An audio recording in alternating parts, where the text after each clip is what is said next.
ಕೆಂಚ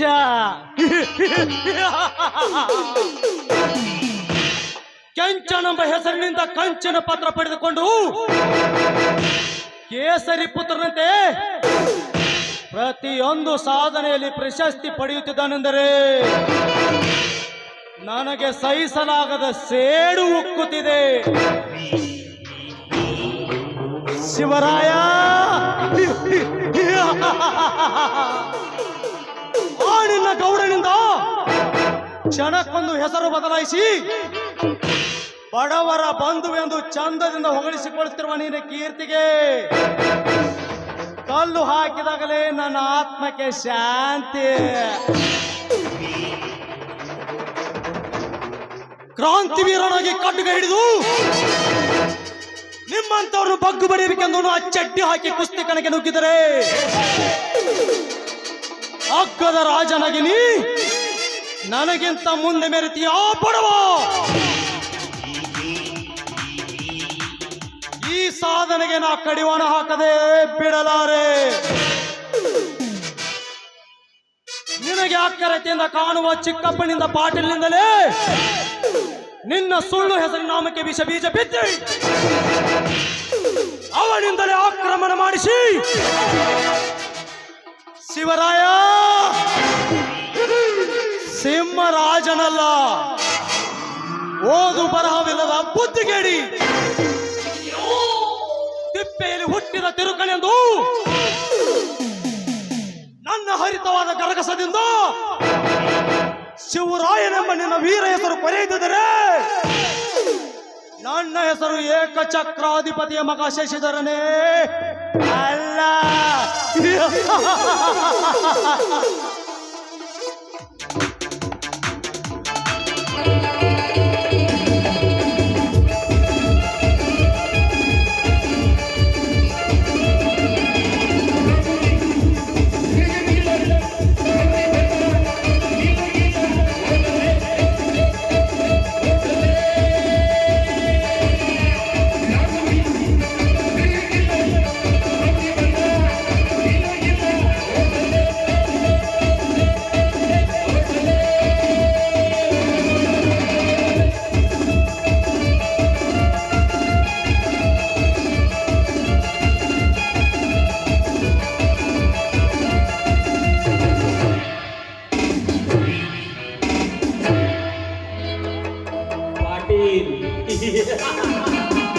ನಾನೇ ಕೆಟಿ ಪಾಟೀಲ್. ಈ ಪೊಲೀಸ್ ಕಾಮರಾಜಗೌಡ ಪಾಟೀಲ್ ಎಂದರೆ ಈ ನಾಡೆ ಗಡಗಡನೆ ನಡುಗಿ ನಂಜಾಗಿ ಅಂಜಿ ಬಂದು ಬೀಳುವರು ನನ್ನ ಪಾದದಡಿಯಲ್ಲೇ. ಅಂತದರಲ್ಲಿ ಯಕಶ್ಚಿತ್ತ ಒಬ್ಬ ಗೌಡ ನನಗೆ ಎದುರಾಗಿ ನಿಂತಿರುವನೆಂದರೆ ಅವನ ರಕ್ತ ನೋಡುವವರೆಗೆ ನನ್ನ ಮನಸ್ಸಿಗೆ ಶಾಂತಿ ಇಲ್ಲ, ನೆಮ್ಮದಿನೂ ಇಲ್ಲ. ಬಸಲಿಂಗಪ್ಪ ಗೌಡ, ಬಸವಣ್ಣನ ನಿನ್ನ ಪ್ರಾಣ ಯಮನದಾರಿಯನ್ನು ನೋಡುವ ಸಮಯ ತೀರಾ ಹತ್ತಿರ ಬಂದಿದೆ. ಇಂದು ನಿನ್ನ ಪ್ರಾಣಕ್ಕೆ ಪ್ರಾಣವಾಗಿರುವ ನಿನ್ನ ಹತ್ತಿ ಅಂಗಡಿಗೆ ಬೆಂಕಿ ಹಚ್ಚಿ ಅದೇ ಬೆಂಕಿಯಲ್ಲಿ ನಿನ್ನನ್ನು ಸಹ ಜೀವಂತವಾಗಿ ಸುಡಿಸದಿದ್ದರೆ ನನ್ನ ಹೆಸರು ಕರ್ನಾಟಕದ ಕ್ರಾಂತಿವೀರ ಕೆಟಿ ಪಾಟೀಲನೇ ಅಲ್ಲ. ಅದಕ್ಕೆ ಮಲ್ಲೇಶಿ ಅದೇನಂತ ಬೇಗ ಹೇಳಿ ನಾ ಮಾಡ್ಲ ಚೌಕಾಸಿ ಸಟ್ನ ಹೂಡ್ಲೆ ಪಡ್ಕೋಸಿ.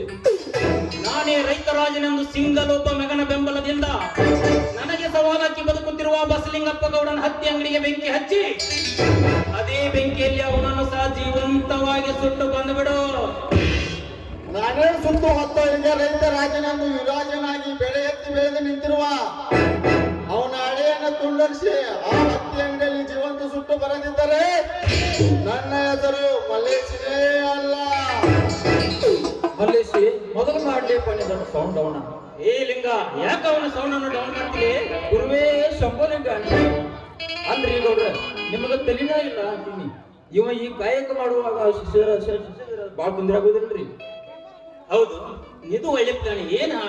ಏನ್ ಮಾಡ್ಬೇಕಂತ ನೀನೇ ಹೇಳಿ. ನಾನು ಇವನಕ್ಕಿಂತ ಮೊದಲಾಗಿ ಪಂಚಾಯತಿ ನಡ್ಸಕ ಗೌಡ್ರು ಇರ್ತಾರೆ, ಇಬ್ರು ಮಂದಿ ಪಾರ್ಟ್ನರ್ ಬಿಸ್ನೆಸ್ ಮಾಡು ಅಂತ ಹೇಳಿದ್ರಿ. ಮಾತು ಹೇಳಿ ಈಗ ಕರ್ಕೊಂಡ್ ಬರ್ತೀನಿ. ಇವ ಆ ಕಡೆಯಿಂದ ವೆರಿ ಗುಡ್, ಇದು ಒಳ್ಳೆ ಪ್ಲಾನ್. ಈ ತರ ಇರ್ಬೇಕು ನಿನ್ನಂತ ತಲೆ. ಅದಾವ, ಬೇಗ ಹೋಗಿ ಕೆಲಸ ಮುಗಿಸ್ಕೊಂಬಣ್ಣೆ. ಬರ್ತೇನ್ರಿ ಗೌಡ್ರ.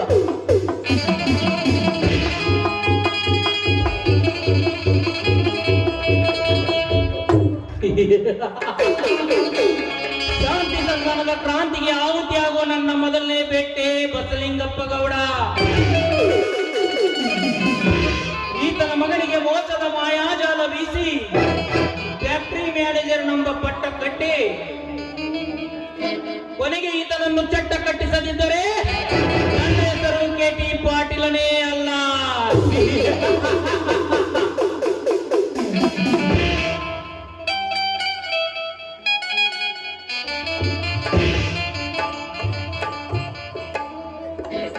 ಹಾಲು ತೆಗೆದುಕೊಳ್ಳಿ. ಬಾ ಗೌರಿ ಬಾ. ಯಾವುದೋ ಒಂದು ಗಂಭೀರವಾದ ನಗೆ ಆವರಿಸಿಕೊಂಡಿದೆಯಲ್ಲ ನಿಮ್ಮ ಮನದಲ್ಲಿ. ಹೌದು ಗೌರಿ, ನಿನ್ನ ನೋಡಿದ ತಕ್ಷಣ ನನ್ನ ಮನದುಂಬಿದಲ್ಲಿ ಹಾರಾಡುತ್ತಿದೆ. ಅದಕ್ಕೋಸ್ಕರ ಈ ನಗೆ ಆವರಿಸಿದೆ. ಬಾ, ಈ ಪಾಟೀಲನ ತೋಳತೆಕ್ಕೆ ಹಬ್ಬಿಕೊಂಡು ಹಾಡುತ್ತ ಒಂದು ಗೀತೆಯೊಂದನು. ಗೌಡರ ಆಜ್ಞೆ ಮೀರುವುದುಂಟೆ?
But God is disposer.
ಪಂಚಾಯತಿಗೆ ಹೋಗಿ ಬರ್ತೇನೆ. ಸರಿ.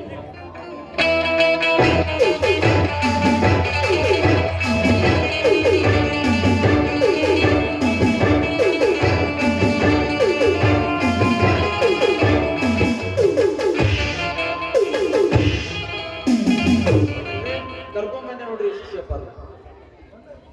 Welcome mister Shashi, welcome. ನಾನು ನಿನ್ನ ಕ್ಲೋಸ್ ಫ್ರೆಂಡ್. ಬಾ. Thank you very much.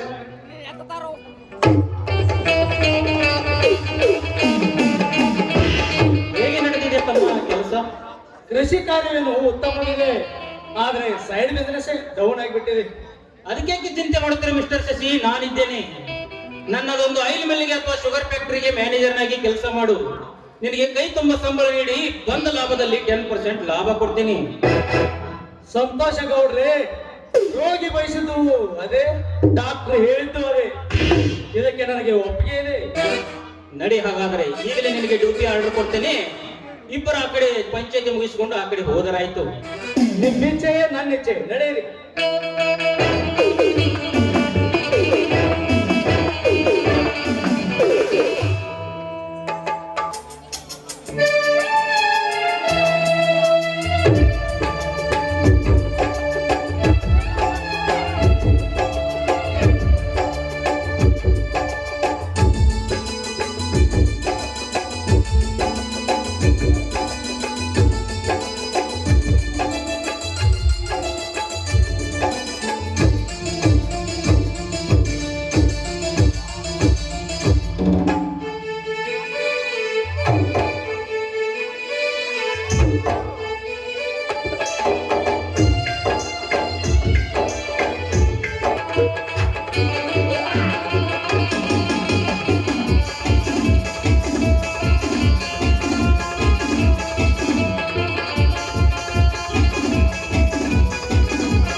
ಇವತ್ತೇನಿದೆ ಈ ಪಂಚಾಯತಿ ವಿಷಯ? ಯಾವುದೋ ಡಬ್ಬಲ್ ಹೆಂಡತಿ ಕೇಸ್ ರೀ. ಹೋಗ್ಬಂದು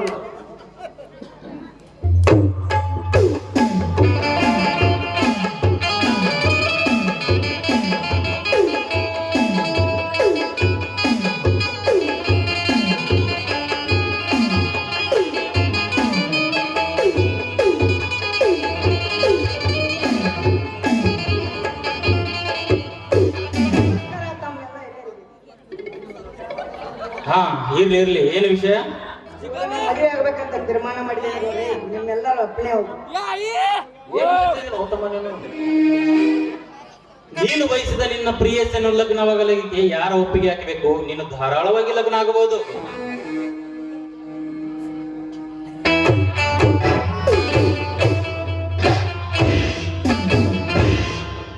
ನಿಲ್ಲಿಸಿ ನಿಮ್ಮ ತೀರ್ಮಾನವನ್ನು. ನಾನಿದಕ್ಕೆ ಅವಕಾಶ ಕೊಡುವುದಿಲ್ಲ. ಲೇ ಶಿವರಾಯ, ಕುರಿಕಾಯಿ ಕೆಲಸ ಬಿಟ್ಟು ನೀನೇಗೆ ಬಂದಿಲೆ ಪಂಚಾಯತಿ ತೀರ್ಪಿನಲ್ಲೇ? ಈ ಮದುವೆ ಕಾರ್ಯವನ್ನು ನಿಲ್ಲಿಸುವುದಕ್ಕೆ ಗದ್ದೆಗೆ ಕಬೇಕು ಹತ್ತಿಕ ಎಂಬಂತೆ ನಿನಗೆ ಕೇಳಬೇಕು ಊರ ಪಂಚಾಯತಿ ಹಿರ್ತನ. ಅಂದ್ರೆ ಈ ಕುರಿಕಾಯಿ ಹುಡುಗರಿಗೆ ಯಾಕೆ ಬೇಕು ಈ ಸಣ್ಣತನ ಅಂತೀನಿ. ಓಯ್ ನೈ ಜಾತಿಯ ನಾಯಿಗಳೇ, ನೀವೆಂದು ಹಾರಿದ್ರು ಈ ಕೆಚ್ಚವೆ ವೀರಗಳ ಮುಟ್ಟಲು ನಿಮ್ಮಿಂದ ಸಾಧ್ಯವಿಲ್ಲ, ನಿಮ್ಮ ಈ ಪಂಚಾಯತಿಯಿಂದಲೂ ಸಾಧ್ಯವಿಲ್ಲ.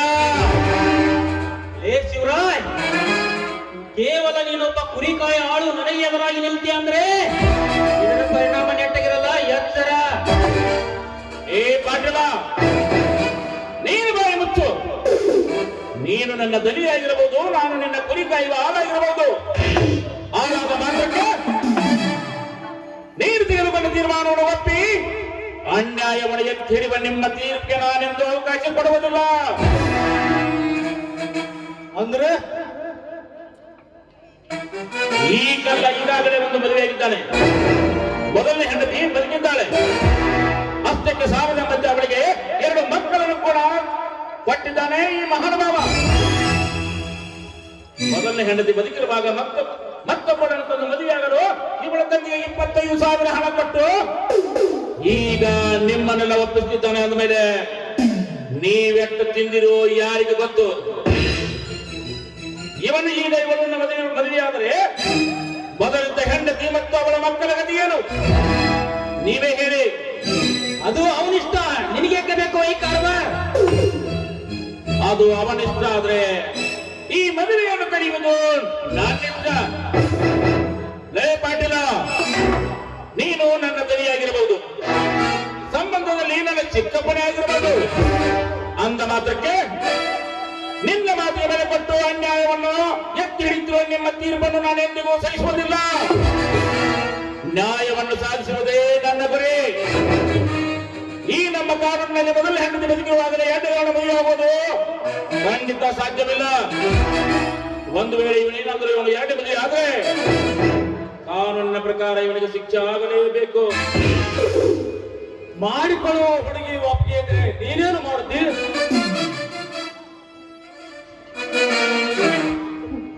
ನನ್ನ ಒಪ್ಪಿಗೆ, ಈ ಮದುವೆಗೆ ನನ್ನ ಒಪ್ಪಿಗೆ ಅಂತೂ ಇಲ್ಲ. ನನ್ನ ತಂದೆಯವರು ಈ ಮದುವೆಗೆ ಬಲವಂತವಾಗಿ ಒಪ್ಪಿಸಿದ್ದಾರೆ. ಸಾಕೋ ಬೇಕೋ ಈ ಪಂಚಾಯತ್ಗೆ ಸಾಕ್ಷಿ.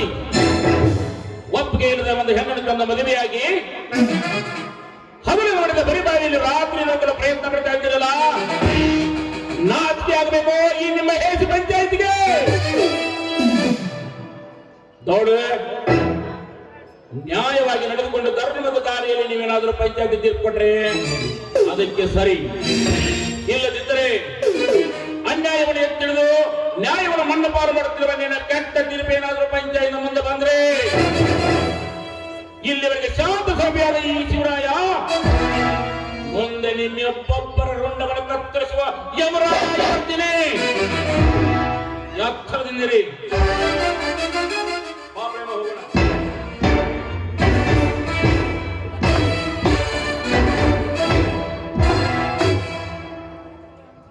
ಗೌಡ್ರೆ, ಇದೊಂದು ನಾಚಿಕೆಗೇಡಿ ಸಂಗತಿ ಆಯ್ತು ನಮಗೆ. ಛೇ ಛೇ ಛೇ ಛೇ ಛೇ ಛೇ ಛೇ ಛೇ. ಬರೀ ನಿಮ್ಮ ಆಳು ಮನುಷ್ಯ, ನಿಮ್ಮ ಕುರಿಕಾಯಿ ಆಳು ಮನುಷ್ಯ, ನಿಮ್ಮ ಮುಂದೆ ಜಿಗಾಡು ಆಡ್ತೀರಿ ನೋಡ್ರಿ. ಆಡ್ರಿ ಛೇ, ಇದೊಂದು ನಾಚಿಕೆಗೇಡಿ ಸಂಗೀತ. ಹೌದು ಶಶಿಧರ್, ಹೌದು. ಈ ಕಟುಕನನ್ನು ಹೀಗೆ ಬಿಟ್ಟರೆ ನನ್ನ ಮರ್ಯಾದೆಯನ್ನು ಹರಾಜಾಕುತ್ತಾನೆ ಈ ಕಟುಕ. ಹೇಗಾದರೂ ಮಾಡಿ ಇವನ ಕಥೆಯನ್ನು ಮುಗಿಸಲೇಬೇಕು. ಇದನ್ನು ನನಗೆ ಅಪ್ಪಣೆ ಕೊಡಿ. ನನ್ನ ಬಾಳ ಸಂಗಾತಿಯಾಗಿ ಬಂದವಳನ್ನು ನಿಮ್ಮೆಲ್ಲ ಪಂಚಾಯತಿ ಪ್ರಮುಖರ ಎದುರುಗಡೆ ತನ್ನ ಸಕ್ಕಿನೆಂದರೆ ಎಳೆದುಕೊಂಡು ಹೋದರೆ ನಾನೇನೋ ಸುಮ್ಮನೆ ಬಿಡುವುದಿಲ್ಲ. ನಮ್ಮ ಬಾಯಿ ಅದನ್ಯಾಕೆ ಬಿಡ್ತೀವಿ? ನೀ ಗಟ್ಟಿದೆ ಅಂದ್ಬಿಡಕ ಆ ದಗದ ನಾವು ಮಾಡ್ತೇವೆ. ನಡಿ. ನಿಮ್ಮ ಬೆಂಬಲ ಹೊಂದಿದ್ದರೆ ಆ ಕಾರ್ಯವನ್ನು ನಾನೇ ಮಾಡ್ತೀನಿ, ನೋಡ್ತಾ ಇರಿ. ನೀನು ಸಮಯಕ್ಕೆ ಅನುಸರಿಸಿ ನನ್ನ ನೆರವಿಗೆ ಬಂದರೆ ಆ ಕಾರ್ಯವನ್ನು ನಾನೇ ಮಾಡಿಸುವೆ.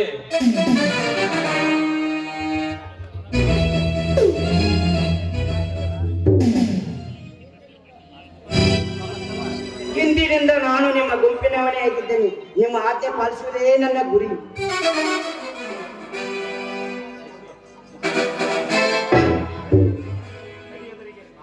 ಹರಿಯದರಿಗೆ ನಾರದನಂತೆ ನೀ ನಮ್ಮೆದುರಿಗೆ ತಕ್ಕಂತೆ ಇರು.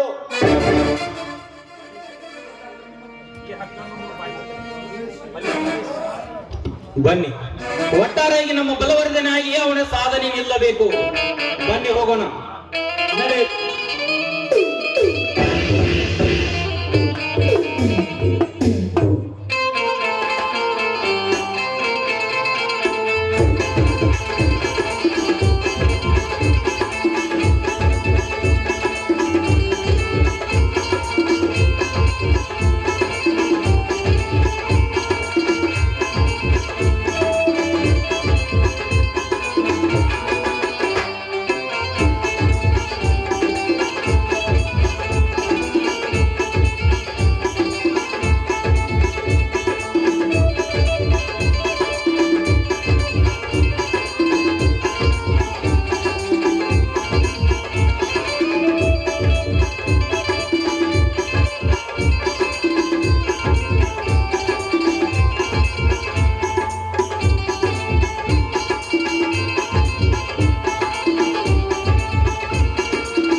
ಜನ್ಮದ ಪಾಪದ ಫಲ ನನ್ನನ್ನು ಕಾಡ್ತಾ ಇದೆ.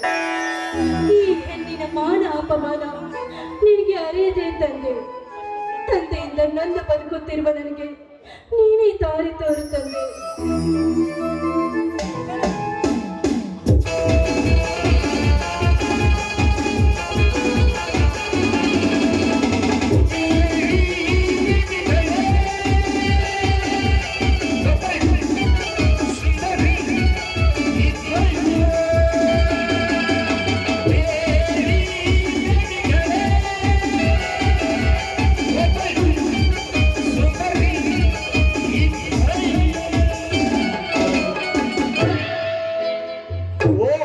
ಓಹೋ, ಇದ್ಯಾವ ಮಂದಾರ ಪುಷ್ಪ ಅರಳುತ್ತಿದೆ ಈ ಕಾನನ ದಾರಿಯಲ್ಲಿ. ಹತ್ತಿ ಅಂಗಡಿಯ ಸುತ್ತ ಸೇಡಿನಲ್ಲಿ ಬೋರ್ಗರೆದು ಹೋಗುವ ಈ ಶಶಿಧರ ಈ ಹೆಣ್ಣಿನ ರೂಪ ಲಾವಣ್ಯಕ್ಕೆ ಮರುಳಾಗಿ ಆ ಸೇಡನ್ನೇ ಮರೆತನಲ್ಲ. ಸರಿ ಸರಿ, ಈ ಮೋಹಕ ಪುಷ್ಪಕ್ಕೆ ತುಂಬಿಯಾಗಿ ಇದರ ಸಮೀಪ ಹಾರಿ ಇದರ ಸುಗಂಧ ಸವಿಯಲೇಬೇಕು. ಹಾ, ಯಾರಮ್ಮ ನೀನು? ಸರ್, ನಾನು ಈ ಊರ ಬಡ ಬಸವರಾಜನ ಮಗಳ ಪ್ರೇಮ ಅಂತ. ಓಹೋ, ನೀನಾ? ಅಂದಿನ ಪಂಚಾಯತಿಯಲ್ಲಿ ಮಾಂಗಲ್ಯ ಮರೆ ಮಾಡಿಸಿಕೊಂಡ ಹೆಣ್ಣು. ಛೇ, ಅದನ್ನು ತಪ್ಪಿಸಿಕೊಂಡು ಒಳ್ಳೆ ಜೀವನಕ್ಕೆ ಒಳ್ಳೆ ಸುಸಂಧಿ ಆಯ್ತಲ್ಲವೇ? ಅಂದು ನೀ ಮಾಡಿದ ಒಂದು ರೀತಿ ಸಂತೋಷವೇ ಸರಿ. ಅಂದ್ರೆ ಈ ನಿಮ್ಮ ಮಾತಿನ ಅರ್ಥ?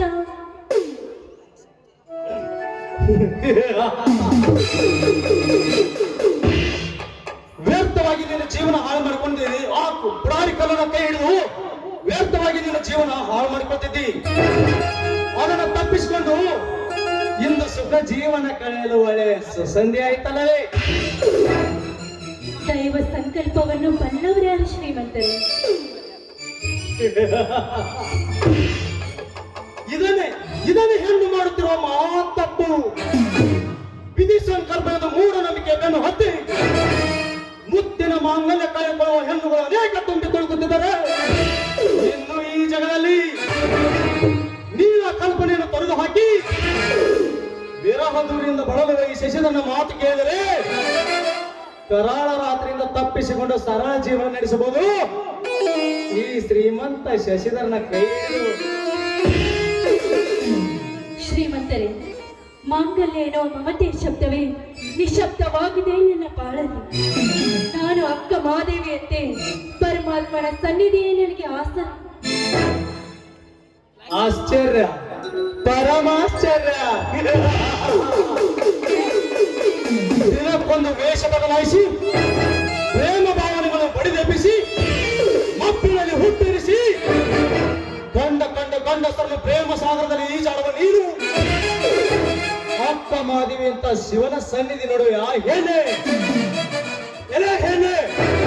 ಬಿಡುವ ನಿನ್ನ ಹಠವನ್ನ.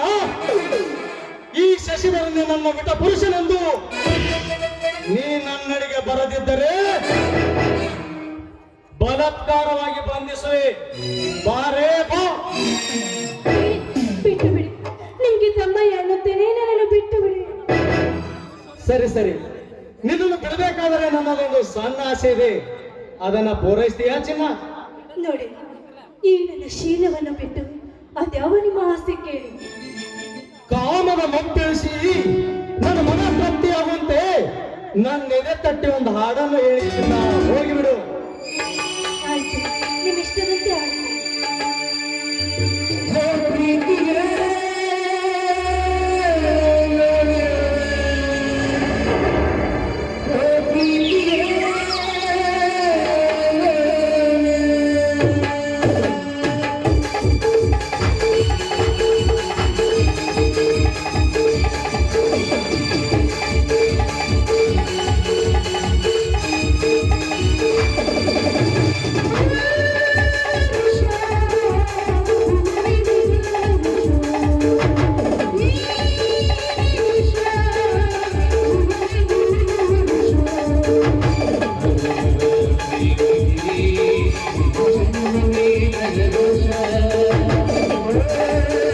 Thank you.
ಬೆಂಕಿಯಂತೆ ಕಮ್ಮಾರನಂತೆ ಕಬ್ಬಿನ ಕಾಯಿಸಿ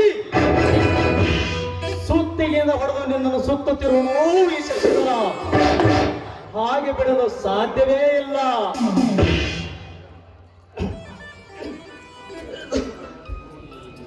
ನಿನ್ನ ಪ್ರೀತಿ ಪ್ರೇಮ ಅಮರವಾಗಿ ಉಳಿಯಲೆಂದೇ ನಿನ್ನನ್ನು ಹಿಡಿದಿರುವಾಗ ಹಾಗೆ ಬಿಡಲು ಹೇಗೆ ಸಾಧ್ಯ?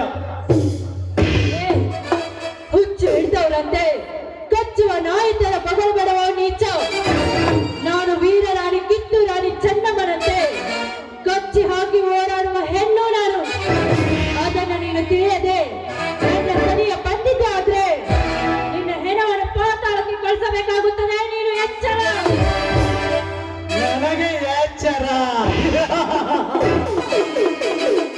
ಕ್ಷಣಕ್ಕೊಂದು ಕತ್ತಲಾಯಿಗಳು ಹೊಚ್ಚು ಹಾಕುವ ವೀರನಿಗೆ ಯಮಪುರದ ಅಂಜಿಕೆ ಹೇಳ್ತೀಯ ಹೆಣ್ಣೆ? ಇವನು ಸೂರ್ಯ ತೇಜಸ್ಸನ್ನು ಮೀರಿದ ನಾಯಕ. ನನ್ನ ಬಿಸಿ ಅಪ್ಪುಗೆಯಲ್ಲಿ ನಿನ್ನ ಶೀಲ ತಿನ್ನದೆ ಬಿಡಲಾರೆ.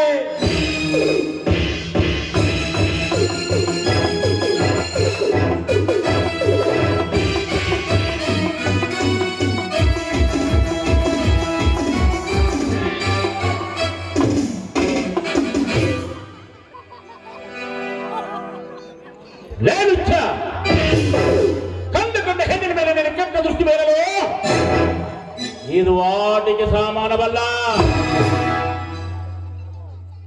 ನನ್ನ ಪ್ರೇಮ ಯುದ್ಧದಲ್ಲಿ ಅಡ್ಡೈಸಿ ಬಂದು ನಿಂತ ನೀನ್ಯಾರೇ? ನಿನ್ನಂತ ಕಾಮಾನರ ಕಣ್ಣು ಕಿತ್ತು ಒತ್ತು ಬುದ್ಧಿ ಕಲಿಸಲು ಬಂದಿರುವ ಅವತಾರ ಪುರುಷ ಇವನು. ಅಂದ್ರೆ ನಾನೇ ಗಂಡುಗಲಿ ಎಂದು ಪುಂಡತನದಿಂದ ಕಂಡು ಕಂಡ ಹೆಣ್ಣಿನ ಮೇಲೆ ಕೆಟ್ಟ ದೃಷ್ಟಿ ಬೀರುವ ನಿಮ್ಮಂತ ಕಾಮಾನರ ಕಣ್ಣು ಕಿತ್ತು ನಿಮ್ಮ ಬಿಸಿ ರಕ್ತ ಕುಡಿಯಲು ಬಂದಿರುವ ಶಿವರಾಯ. ಏ ಶಿವರಾಯ, ಇವನು ಒಲಿದರೆ ಮಾತ್ರ ಶಿವರಾಯ. ಅಡ್ಡದಾರಿ ಹಿಡಿದು ಹೆಡ್ಡನಂತೆ ಮುಂದೆ ಬಂದ್ರೆ ಕತ್ತರಿಗೆ ಹಾಕುವ ಯಮರಾಯ.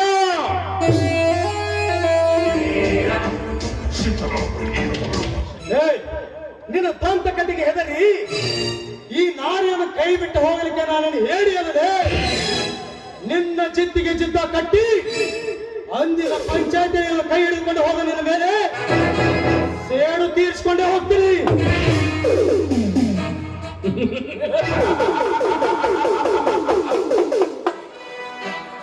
ತಿಳಿಸಿ ಹೇಳಿದ್ರೆ ತಿಳಿಸಿಕೊಳ್ಳುವ ಶಕ್ತಿ ನಿನಗಿಲ್ಲ. ತಿಳಿಸಿ ಹೇಳಲು ನಾನು ನಿನಗೆ ಪಾಠ ಮಾಡಲು ಬಂದಿಲ್ಲ. ಓಯ್, ಬದುಕಬೇಕೆಂಬ ಆಸೆ ನಿನಗೂ ಕಾಣ್ತಾ ಇಲ್ಲ. ನಿನ್ನನ್ನು ಉಳಿಸಬೇಕೆಂಬ ಮನಸ್ಸು ನನಗೂ ಇಲ್ಲ. ನಿನಗೆ ನಿಜವಾಗಿಯೂ ನೀನು ನಿನ್ನ ತಂದೆಯ ರಕ್ತಕ್ಕೆ ಹುಟ್ಟಿದವನಾಗಿದ್ರೆ, ಗಂಡಸು ಎಂಬುದು ನಿನ್ನಲ್ಲಿ ಮನೆ ಮಾತಾಗಿದ್ರೆ, ನಾನಿರುವಾಗಲೇ ನನ್ನೆದುರಿಗೆ ಬಂದು ಮುಟ್ಟು ಇವಳನ್ನು ಗಂಡಸಾಗಿ ಅವತ್ತು ನಡೆದ ಕುರುಕ್ಷೇತ್ರ ಕಾಲಗಾಗಿ ಇವತ್ತು ನಡೆದೇ ಹೋಗಲಿ. ಇವತ್ತು ಈ ನನ್ನ ಪರಿಶುದ್ಧನಿಗೆ ನಿನ್ನ ಬಲಿ ಕೊಟ್ಟೆ ನಾನಿಂದ ಹೋಗ್ತೀನಿ. ಲೇ ಶಿವರಾಯ, ಇದೊಂದು ಸಮಯ ತಪ್ಪಿಸಿ ತೋರಿಸುವೆ ನನ್ನ ತಾಕತ್ತೇನಂತ. ಮುಂದೆ ನೋಡ್ತಾ ಇರು, ಬರ್ತೀನಿ. ಹೋಗು ಹೋಗು, ನಿನ್ನಂತೆ ಕಾಮಾನನ್ನು ಸುಟ್ಟು ಹಾಕಲು ನನ್ನ ಚಂಡ ದುಂಡಿ ಅಂತ ಎರಡು ಕಣ್ಣುಗಳು ಸಾಕು. ಹಾ ಪ್ರೇಮ, ಏನಿದು ನಿನ್ನ ಅವಸ್ಥೆ?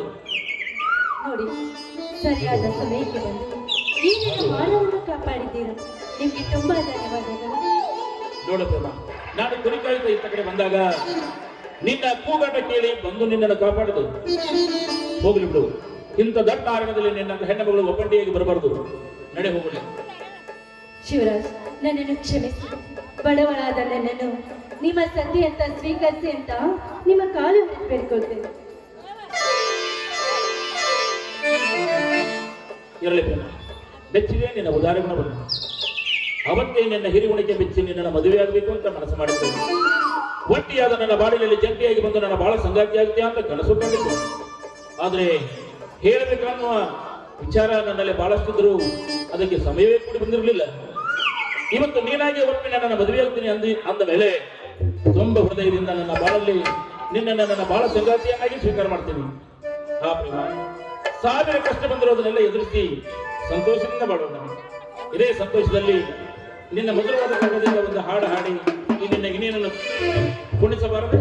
ಚೆಲುವ ಚನ್ನಿಗರಾಯ, ಈ ನಗುಮುಖದ ನಲ್ಲೆಯ ಮುಖವನ್ನು ನೋಡಿ ಕವಿ ರತ್ನ ಕಾಳಿದಾಸನಂತೆ ನನ್ನೊಂದಿಗೆ ಆಡುಬರು.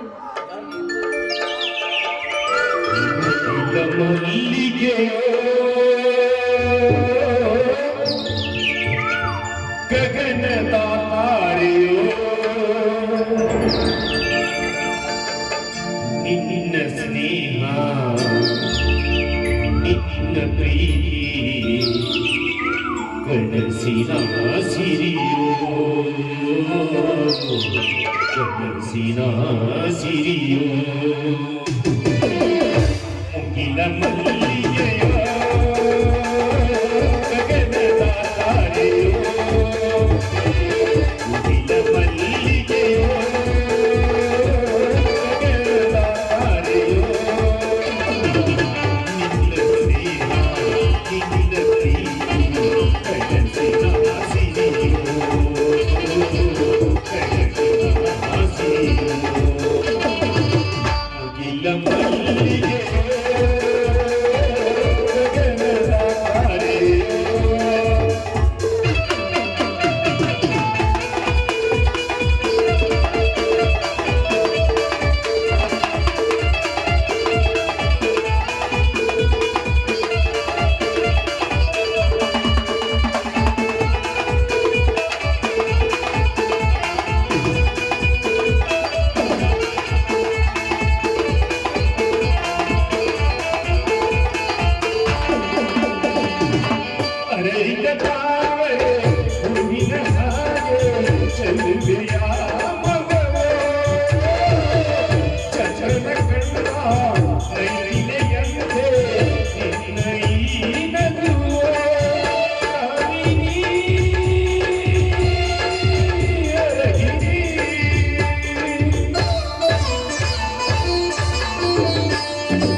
ಬಾಪು,